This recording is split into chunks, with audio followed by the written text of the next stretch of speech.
Very good morning everyone. एक बार फिर हम आपके सामने हाजिर हुए हैं RBI assistant previous year paper के साथ। लास्ट क्लास में हमने आपको बताया था कि आरबीआई असिस्टेंट का जो पेपर का पैटर्न कैसे आता है इसके बारे में, और आज हम आपके सामने लेकर आए हैं आरबीआई असिस्टेंट 2020 का प्रीवियस ईयर का पेपर जो मेमोरी बेस है। हम इसमें पढ़ेंगे कि किस चैप्टर से कितने मार्क्स के क्वेश्चन आते हैं और वो क्वेश्चन सॉल्व कैसे होते हैं। तो आपके सामने ये रहा आपका पहला क्वेश्चन जो है पजल के बेस पर। अब ये पजल वाले क्वेश्चन है। क्वेश्चन को सबसे पहले पूरा पढ़ लेना चाहिए। जब आप क्वेश्चन को पढ़ेंगे तो आपको यहाँ दिखाई पड़ेगा कि मंथ के बारे में कुछ कहा गया है। मैं कितनी बार आप क्लास समझा चुका हूँ कि जब भी मंथ ईयर के बेस पे कोई क्वेश्चन आता है तो सबसे पहले उसी को सीक्वेंस में अरेंज कर लेते हैं। सीक्वेंस में अरेंज करते हैं। देखिए, जन, मार्च, अप्रैल, मई, जुलाई, अगस्त, सितंबर और अक्टूबर। ये हमने मंथ को यहाँ पर अरेंज कर लिया। सेकेंड थिंग, मैं आपसे बार बार कहता हूँ कि हमेशा दो डायग्राम को लेकर चला करिए। दो डायग्राम को लेकर चलने का एक बेनिफिट होता है। बेनिफिट क्या होता है? जिसके थ्रू हमें क्वेश्चन जल्दी सॉल्व हो जाते हैं। इनकेस कोई रॉन्ग भी हो जाए तो भी हमें कोई फर्क नहीं पड़ता, एक स्टेटमेंट तो चलता रहेगा। ठीक है, चलिए अब देखा जाए क्या कहा गया है। कहा गया है 3 person attend meeting between T और पी। टी और पी के बीच में 3 पर्सन मीटिंग अटेंड करते हैं। Who attend meeting in the month of 30 days. ये हु किसके लिए है? ये हु पी के लिए है। यानी पी का जो मीटिंग का डे है वो उसी मंथ में आएगा जिस मंथ में 30 का डेट होगा। अब ये देखा जाए कौन कौन से मंथ 30 के हैं। एक अप्रैल 30 का मंथ होता है और दूसरा सितंबर 30 का मंथ होता है, और बाकी जितने भी हैं हमारे पास वो हमारे 31 के मंथ हैं। तो ये पॉइंट हमें क्लियर मिल गया कि टी और पी के बीच में 3 पर्सन होंगे और पी जहां पर होगा वो 30 का मंथ होगा। तो एक बार पी को ऊपर 30 पर है, इनके बीच की बात की जाए तो यहाँ पर टी, इसी का रिवर्स। एक बार पी यहाँ पर, इनके बीच 3 है और ये हमने टी अरेंज कर दिया। अगला पॉइंट ध्यान दीजिएगा। फिर कहा गया W attend meeting before you. Note कर ले, डब्लू का जो मीटिंग है वो वी के ऊपर है, यानी डब्लू वी के ऊपर होगा। एंड आफ्टर आर, और आर के बाद होगा, यानी डब्लू जो है आर के बाद मीटिंग अटेंड करेगा। ये पॉइंट नोट कर लिया। There are as many person between before P. जितने पी के ऊपर होंगे उतने ही क्यू के नीचे होंगे। तो हमारे पास पी तो ऑलरेडी गिवन है। तो देखा जाए पी, फर्स्ट डायग्राम देखिए, पी के ऊपर 2 पर्सन, तो क्यू कहाँ बनाया जाए? तो आप क्यू यहाँ बनाएंगे, क्यू के नीचे 2 पर्सन। ठीक, इसी तरह अब ध्यान दीजिएगा कि पी के नीचे 1 पर्सन, तो क्यू के नीचे भी 1 पर्सन होना चाहिए। 2 डायग्राम बन गए हमारे पास। ठीक है, जब पी के नीचे 1 है तो क्यू के ऊपर भी 1 होगा। दोनों इक्वल होने चाहिए, जितना क्यू के पी के पहले उतना क्यू के बाद। यही हमारे पास कॉन्सेप्ट कहा गया था। अगली लाइन फिर कहा गया है you attend meeting before S. You की जो मीटिंग है वो एस से पहले है। यू की मीटिंग एस से पहले है, तो ये बना लिया हमने। एंड आफ्टर क्यू, और क्यू के बाद है, यानी यू जो है क्यू के बाद आना चाहिए, ऐसा कहा गया है। फिर अगले कहा गया S attend meeting before you. फिर कहा गया एस की जो मीटिंग है वो वी से पहले होनी चाहिए, आफ्टर डब्लू, डब्लू के बाद होनी चाहिए। ये चीजें हमारे पास फिक्स हो गई। फिर कहा गया W who does not attend meeting in May. W का जो मीटिंग है वो मई के मंथ में नहीं आना चाहिए। अब आपको यहाँ पर थोड़ा सा दिमाग लगाना पड़ेगा। दिमाग क्या लगाना है? अब इन सीक्वेंस में आप देखेंगे तो क्यू के नीचे यू है, तो हम साइड में लिख रहे हैं, ध्यान दीजिएगा। क्यू के नीचे यू है U के नीचे S है और S के नीचे V है, जैसे आपको यहाँ दिख रहा है, और S के ऊपर W आना चाहिए, तो W कहीं पर भी हो सकता है, यानी W Q U S V ये सीक्वेंस बना। अरे ये नहीं बना तो ये 4 तो फिक्स बनेगा ही बनेगा। बात समझ में आ रही कि नहीं आ रही है? यानी Q के नीचे U, U के बाद S, S के बाद V, ये कॉन्सेप्ट तो बन सकता है। और Q के ऊपर या फिर S के ऊपर हम W को ले सकते हैं, कुछ भी कर सकते हैं।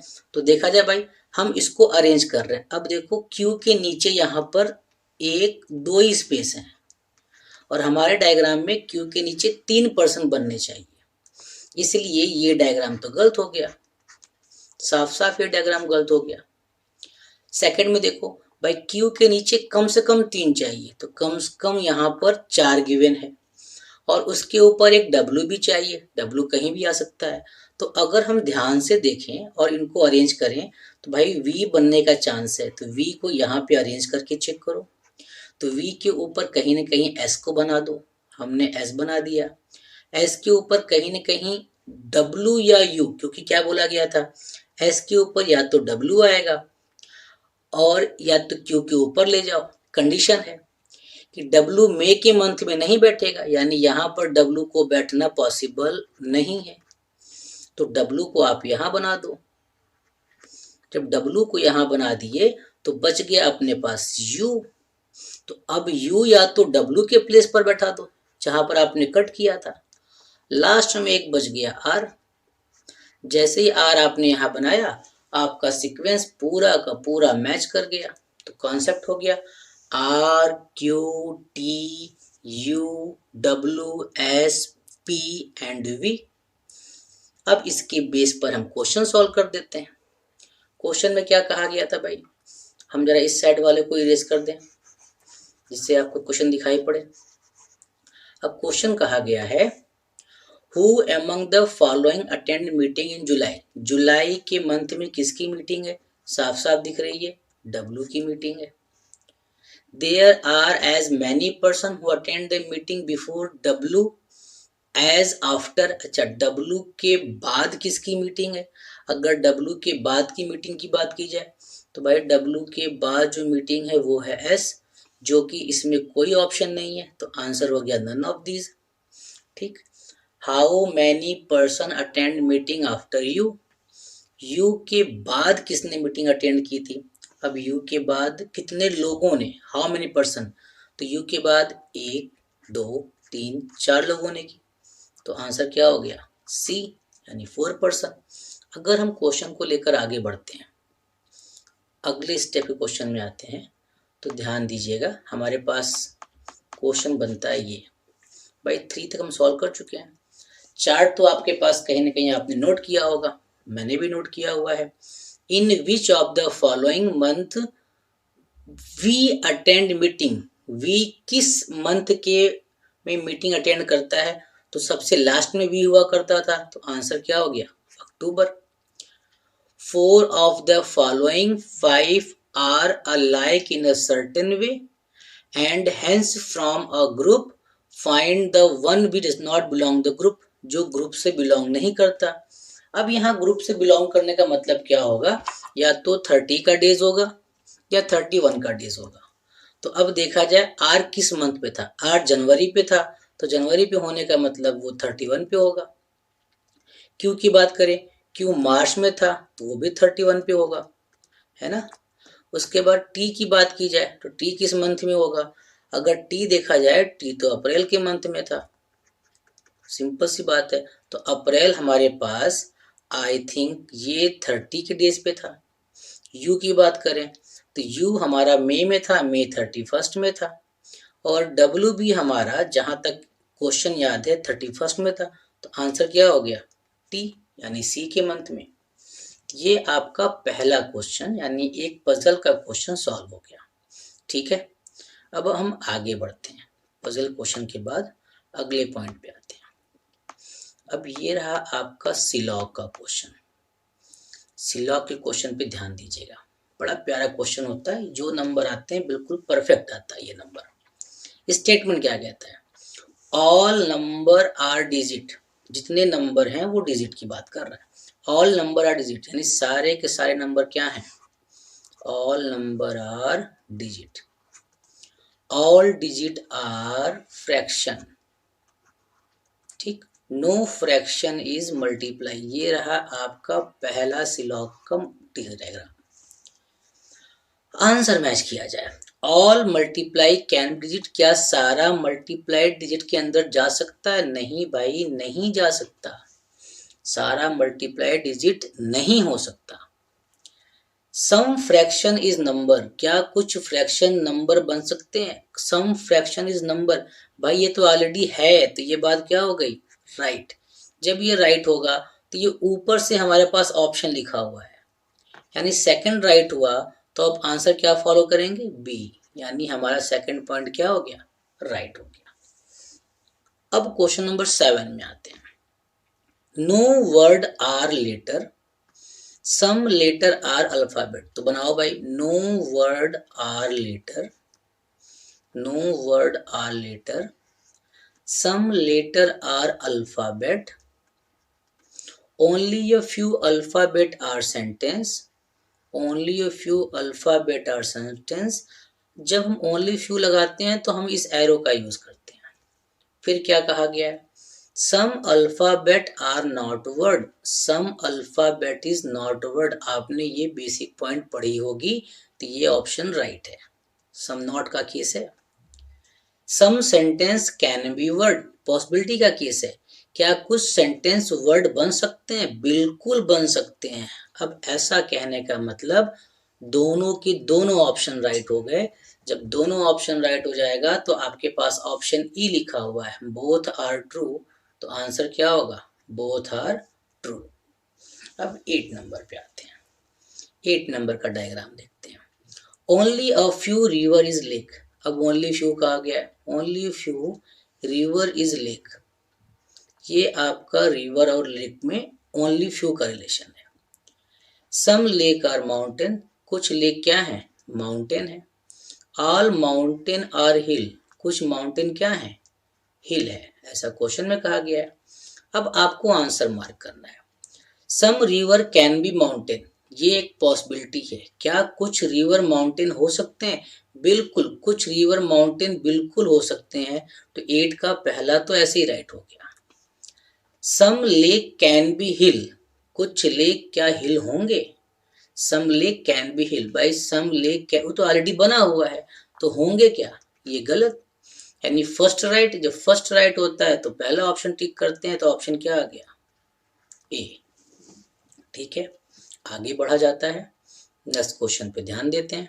नेक्स्ट क्वेश्चन क्या कहता है हमारे पास? आते हैं अपन नेक्स्ट क्वेश्चन पे। नेक्स्ट क्वेश्चन में क्या लिखा था? Planted, planted. अब ये क्वेश्चन पहले एसएससी के पेपर में आया करता था, बट लास्ट 2 ईयर से ये हमारे बैंक में आ रहा है। अब इसको सॉल्व कैसे करते हैं? क्वेश्चन को पहले अच्छे से पढ़ लीजिए। इसमें पेयर काउंट करने के लिए कह रहा है, अल्फाबेट के बिटवीन में काउंट कैसे किया जाता है, इस पर फोकस करें। अल्फाबेट के पास जाएं, जैसे पी लिखा है तो पी के पास जो भी अल्फाबेट आएगा उसको पढ़ते हुए जाइए। जहां पर अल्फाबेट आपका लिखा हुआ आ जाता है वो उससे मैच कर जाएगा और आपका आंसर बन जाएगा। जैसे देखिएगा, पी के बाद क्यू, हम आगे बढ़ गए। पी क्यू के बाद आर एस और टी, देखिए टी पढ़ते ही एक बन गया तो पेयर हो गया। फिर उसके बाद तो बनना नहीं, क्यों? टी के बाद क्या आना है? यू वी, ये तो है ही नहीं। फिर एल से पढ़िए, एल एम एन, देखिए एक बन गया ना, एल एम एन, तो ये हो गया हमारा 2 पेयर। ओ पी क्यू बनना ही नहीं है। फिर A B C D E, नहीं बना, नहीं बना तो कोई बात नहीं, आगे बढ़ते हैं। फिर एन ओ पी क्यू नहीं बनेगा, उसके बाद नहीं बनेगा, नहीं बनेगा। तो आपने फॉरवर्ड चेक कर लिया, आपने आगे से चेक कर लिया। अब बैकवर्ड चेक किया जाता है। बैकवर्ड में देखिए सेम केस पढ़ेंगे आप, डी और के बाद ई, तो डी के बाद ई आता है तो ये पेयर हो गया। एफ जी एच आई जे नहीं बना। फिर T U V W x नहीं बनेगा, एन ओ पी क्यू नहीं बनेगा, ए बी सी नहीं बनेगा। तो इसमें पेयर कितने बन गए? टोटल 3 पेयर बने और 3 पेयर बनने के बाद आपका आंसर हो गया ऑप्शन नंबर डी। बात समझ में आ गई। अब आते हैं आपके अगले क्वेश्चन पे। अगला क्वेश्चन भी आपके सीटिंग अरेंजमेंट का ही पार्ट है। बहुत टफ तो नहीं, सिंपल क्वेश्चन है अपने पास। मैं फिर आपसे कहूंगा अगर ना समझ में आए करे तो एक साथ दो डायग्राम को ड्रॉ कर कीजिएगा। क्वेश्चन में क्या लिखा है, 8% सर्कल में बैठे हैं, तो ये रहा अपना सर्कल 8%। चलिए हमने बताया था कहने के लिए हम दो डायग्राम का यूज कर लेते हैं। हम इसको डिवाइड कर देते हैं 8% को, ये रहा 8% डिवाइड हो गया। कभी कभी सेम का सेम बन जाता है तो इसलिए टेंशन लेने की जरूरत नहीं है। क्या कहा गया, A sit second to the left of B, B के सेकंड लेफ्ट में ए बनेगा, तो बी के सेकंड लेफ्ट में आपने ए बना दिया, सीधे तो कॉपी पेस्ट कर लीजिए। ओनली 2% सीट बिटवीन ए और एच, ए और एच के बीच में 2%, देखिए यहाँ पे दो कंडीशन बन गई, ए और एच के बीच में 2%, कोई बात नहीं आगे बढ़ते हैं। G sit third right of H, G जो है एच के थर्ड राइट में है, अगर आपने यहाँ एच बनाया तो इसका थर्ड 1 2 3 ए के पास आएगा, डायग्राम गलत हो गया। अब ये रहा अपना अगला एच, 1 2 3 यहाँ पर आया तो यहाँ आपका क्या बनेगा, जी बनेगा। देखिए एक डायग्राम ऑटोमेटिक रॉन्ग हो गया, इससे हमारा टाइम बच गया। आगे, ई सीट इमीडिएट लेफ्ट ऑफ जी, ई और जी इमीडिएट लेफ्ट में है, तो आपको पता है जब ई जी इमीडिएट लेफ्ट में है दोनों साथ में होंगे, सिंपल सी लाइन है। तो अब देखो कि जहां दो प्लेस ब्लैंक हो वहीं बना दो ई जी को, तो ई सीट इमीडिएट लेफ्ट ऑफ जी, जी के इमीडिएट लेफ्ट में ई है, तो जी के इमीडिएट में क्या होगा, ई हो गया। जी के बारे में बात हुई थी ना, ई सीट इमीडिएट लेफ्ट ऑफ जी, बिल्कुल ई जी के एकदम लेफ्ट में आ गया। ठीक है, यहाँ लगता है हमने कहीं मिस्टेक कर दिया था। फिर क्या लिखा था, D seat second to the left of C, जी जो है सी के सेकेंड लेफ्ट में है, जी सी के सेकेंड लेफ्ट में है, जी जो है सी के सेकेंड लेफ्ट में है, यही लिखा था। Sorry, D, D seat second to the left of C, D C के सेकेंड लेफ्ट में है, सी के सेकेंड लेफ्ट में कौन बनेगा, डी बनेगा, ये हमने यहाँ देख लिया। F seat third right of C, F जो है सी के थर्ड राइट में, देखिए ये डायग्राम परफेक्ट बन गया, यहाँ पर एकदम परफेक्ट डायग्राम बन गया और ये आंसर आपका क्या हो गया, राइट हो गया, एकदम परफेक्ट आंसर आपका कंप्लीट। अब पहला एक क्वेश्चन है, जो फर्स्ट क्वेश्चन हमारे पास था उसी को देख लेते हैं। क्या लिखा था, Who among the following sits second to the left of H? H के सेकेंड लेफ्ट में कौन है, H के सेकेंड लेफ्ट में C है, यानी ये आपका पहला क्वेश्चन। हम क्वेश्चन को ऊपर लेके चलते हैं, बाकी क्वेश्चन भी सॉल्व करते हैं। आप इस डायग्राम को नोट कर लें क्योंकि आगे ये डायग्राम मिसिंग हो जाएगा और उसके बेस पर हम क्वेश्चन को सॉल्व करेंगे। ठीक है, जैसे हमारा अगला क्वेश्चन क्या था, सीटिंग अरेंजमेंट का 11 नंबर क्वेश्चन था, who among the following faces D, D किसको फेस कर रहा है, तो अगर डायग्राम आपने ध्यान से देखा होगा तो वो बी को फेस कर रहा है, या आपने नोट भी किया होगा।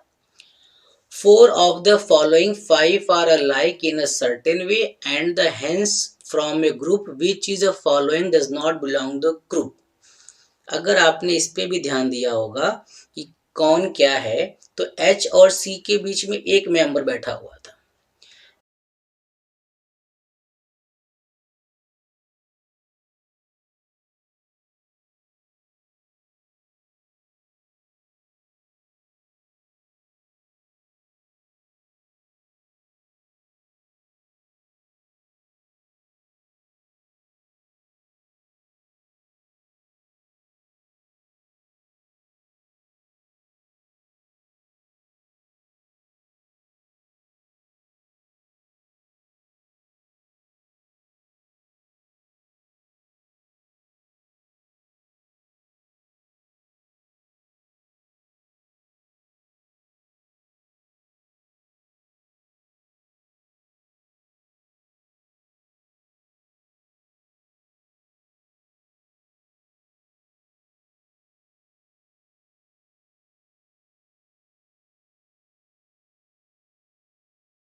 ये रहा हमारा नेक्स्ट क्वेश्चन।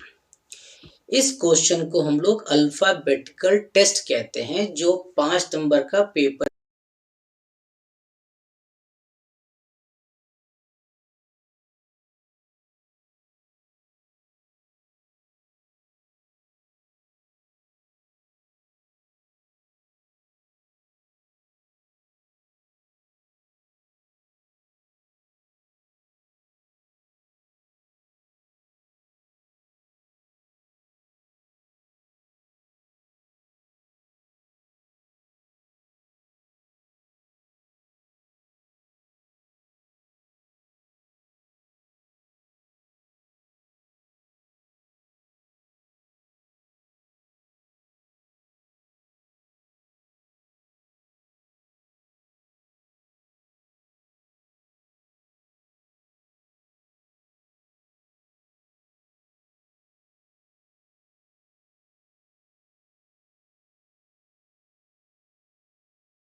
ये रहा हमारा नेक्स्ट क्वेश्चन। इसमें क्या लिखा हुआ है, in the given number if all digit are arrange in increasing and decreasing order in first and second arrangement respectively from left to right, then how many digits are remains the same position in the both new arrangement।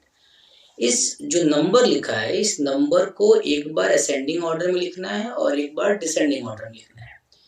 Ascending descending लिखने के बाद आपको देखना है किसके सामने कौन सा नंबर आता है। सेम नंबर आएगा तो काउंट कर लिया जाएगा। तो मैं लिखता हूं, पहले डिसेंडिंग लिखते हैं। पहला, इसका मतलब होता है बड़े से छोटा फॉर्म। तो पहले 9 नंबर लिखा, फिर 8 नंबर लिखा, 7 नंबर लिखा, 6 नंबर लिखा गया, 5 2 2 और कोई बचा नंबर अपने पास,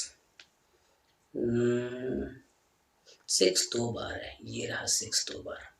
ठीक है, अब इसी को असेंडिंग में लिखना है। असेंडिंग मतलब छोटे से बड़ा, 2 2 5 6 6 7 8 9।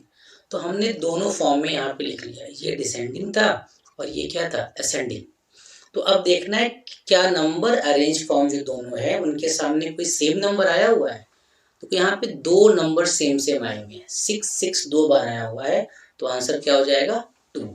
ये हमारा इस क्वेश्चन का आंसर हो गया। अगले क्वेश्चन पे आगे बढ़ते हैं और सारे के सारे क्वेश्चन हम सॉल्व करते हैं जिससे आपको कोई भी प्रॉब्लम ना आए। अब इस क्वेश्चन पे अगर आप ध्यान से देखेंगे तो ये क्वेश्चन ब्लड रिलेशन का है। ब्लड रिलेशन का क्वेश्चन है, ध्यान से पढ़िएगा। क्वेश्चन क्या कहता है, देयर आर 8 मेंबर। इस क्वेश्चन में 8 मेंबर हैं और 3 जनरेशन है और एक फैमिली में रहती है। एफ इज ग्रैंडफादर ऑफ जी। ध्यान दीजिएगा, एफ एक ग्रैंडफादर है, तो हम मेल लगाते हैं, मेल प्लस लगाते हैं मेल के लिए। एफ ग्रैंडफादर है किसका, जी का, तो ये हो गया जी का ग्रैंडफादर। ठीक, हु इज चाइल्ड ऑफ ए। ये हु किसके लिए, जी के लिए। जी किसका चाइल्ड है, ए का चाइल्ड है जी, तो हमने ए यहाँ बना दिया। हमें ये नहीं पता कि ए मेल है कि female. B and D are sibling of E. आप चाहो तो बगल में नोट कर लो कि बी और जो डी हैं ये ई के सिबलिंग है, यानी ये ई के भाई बहन है, कोई भी हो सकता है। फिर लिखा हुआ है E who is only son of F. E जो है इकलौता सन है, इकलौता बेटा है किसका, एफ का।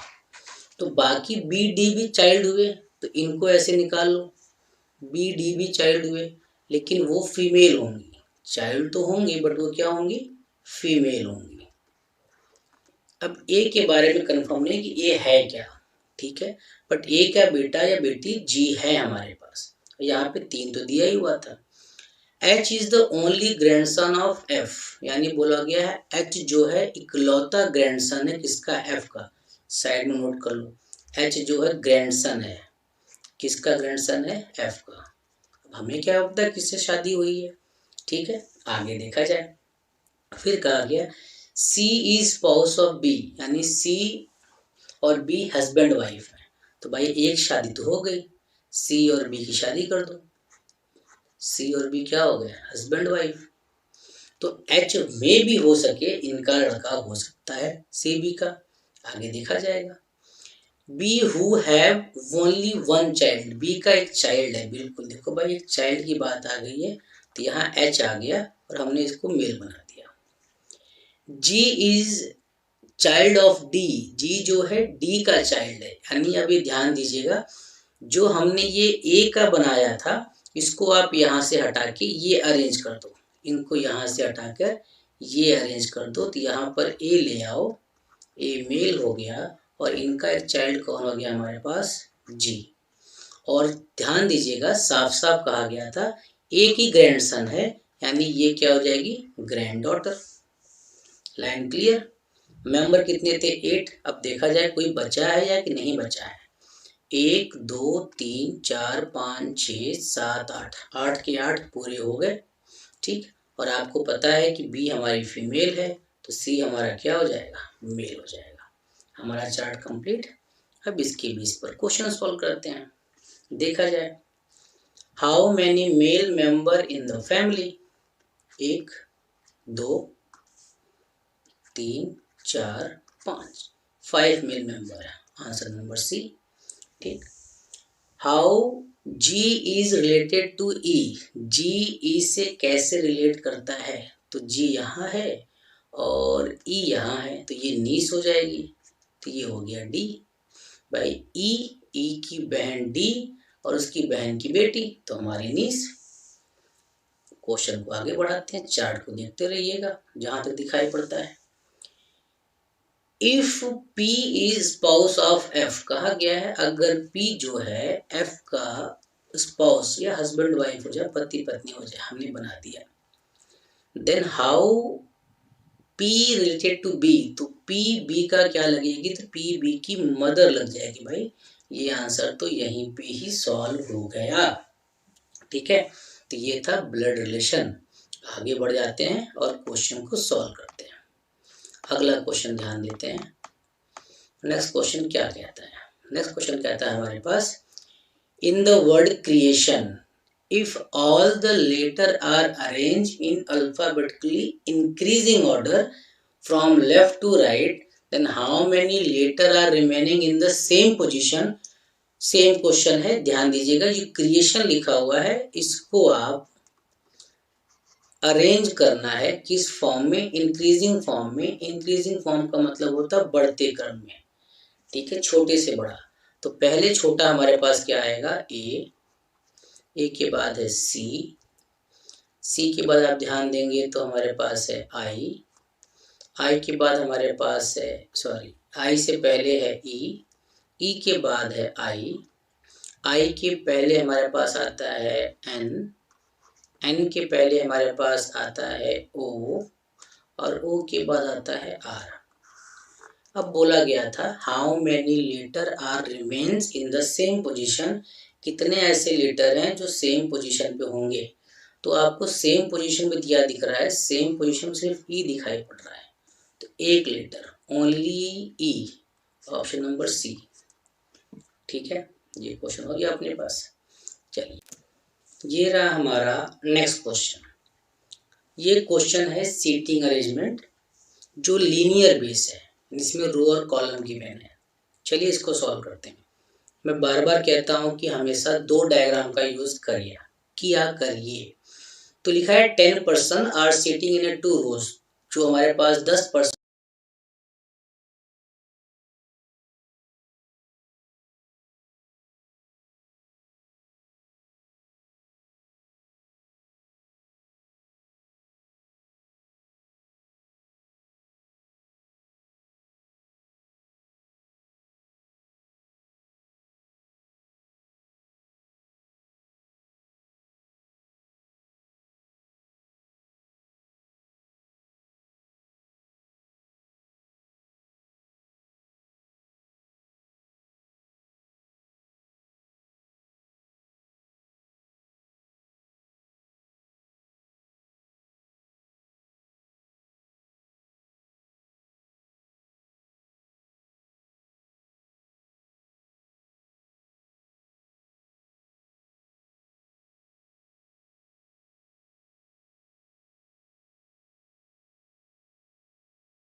ये रहा अपना अगला क्वेश्चन। ये क्वेश्चन है डिस्टेंस एंड डायरेक्शन का।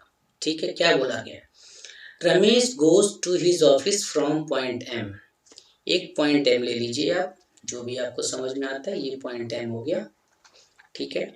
फिर कहा गया he walk 8 metre in the east. वो ईस्ट में 8 मीटर जाता है, ध्यान दीजिएगा, ईस्ट में गया 8 meter. And reach point N, और वो कहाँ पहुंचता है? पॉइंट एन के पास पहुंचता है। Then he turn to his left, वो अपने लेफ्ट में टर्न करता है और जाता है 4 किलोमीटर। वो अपने लेफ्ट में गया और कितना गया? 4 किलोमीटर, और पहुंचता है पॉइंट ओ के पास। ये आपका पॉइंट ओ है। Now he turn to his right and walk 5 kilometer. वो फिर 5 किलोमीटर आगे जाता है, 5 किलोमीटर आगे गया और पहुंचता है पॉइंट पी पर। ये आपका पॉइंट पी है। Again he turn to his right and walk 8 meter to reach point Q. वहां से वो 8 मीटर नीचे आता है। ध्यान दीजिएगा भाई, 8 मीटर आना है, तो 8 मीटर हमारे पास आ गए, हम आ गए यहाँ पर। ठीक है, 4 से बड़ा 8 मीटर होगा। वो पॉइंट क्या बनता है? वो पॉइंट बनता है क्यू। फिर कहा गया he turn to his right and walk 5 meter. वो अपने राइट में 5 मीटर जाता है, वो इसका राइट है, और आता है 5 मीटर और पहुंचता है पॉइंट आर के पास में। ये रहा पॉइंट आर। फिर कहा जाता है then he turn to his left. फिर वो अपने लेफ्ट में टर्न करता है, वो अपने लेफ्ट की तरफ टर्न करता है और फिर चलता है 5 मीटर। वो यहाँ से आता है 5 मीटर। ये रहा उसका अगला वाला point. And walk 5 meter to point S. जब वो चलता है तो पॉइंट एस होता है, तो ये पॉइंट एस बन गया। Finally he turn to his right and walk 8 meter. वो फिर यहाँ से 8 मीटर चलता है। तो आप ध्यान देंगे, घूम फिर कर हम जहाँ थे लगभग वहीं पहुँच के आ गए। और कहाँ पहुँचता है? अपने ऑफिस पर पहुँच जाता है। ये उसका ऑफिस हो जाता है। अब क्वेश्चन क्या पूछा गया है? व्हाट, अब क्वेश्चन क्या पूछा गया है ये ऊपर आप ये देख सकते हैं। क्वेश्चन क्या पूछा गया है? पूछा गया what is the direction of point P. जो पी का डायरेक्शन है with respect to point S, S के रिस्पेक्ट में क्या बनेगा? तो आप ध्यान से देखेंगे, ये क्रॉस में जा रहा है, तो ऊपर नॉर्थ होता है, बाई साइड में ईस्ट होता है, तो आंसर हो गया नॉर्थ ईस्ट, 30 का बी। ठीक, अगला क्वेश्चन देख लें भाई इसी डायग्राम के बेस में।